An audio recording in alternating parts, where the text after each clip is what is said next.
আজকে বিকালের দিকে বৃষ্টি একদম থেমে গিয়েছে। তারপর মনে পড়লো এত সুন্দর একটা ওয়েদারে চা খেলে তো মন্দ হয় না, তার জন্য আমরা চা বানিয়ে নিলাম।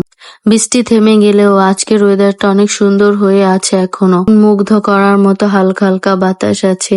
এত সুন্দর ওয়েদারে বারান্দায় বসে চা খাওয়া আর আড্ডা দেওয়ার মজাই অন্যরকম। আজকে বৃষ্টি হওয়ার জন্য আমাদের বারান্দার গাছগুলো আরো বেশি সতেজ আর সবুজ মনে হচ্ছে। এই গাছগুলো দেখলে আমার মন এমনিতেই ভালো হয়ে যায়, এত সুন্দর আর সবুজ। আজকের ওয়েদারের সাথে চা খাওয়ার আইডিয়াটা একদম পারফেক্ট ছিল আমাদের জন্য, কারণ চা না খেলে এত সুন্দর দিনটি কমপ্লিট হতো না। চা খাওয়া শেষ করে আমরা একটু ছাদে চলে গিয়েছিলাম একটু হাঁটাহাঁটি করার জন্য। এখানে এসে দেখে আকাশটা অনেক বেশি সুন্দর হয়ে আছে, তার জন্য আমি ভাবলাম একটু ভিডিও করি। ছাদে আসলে আমার ভিডিও করতেই হয়, আর আজকে তো এত সুন্দর আকাশ হয়ে আছে, তাহলে ভিডিও না করলে হয় নাকি? যদি ভিডিও না করতাম তাহলে আজকের দিনটা আমার কাছে অসম্পূর্ণ মনে হতো।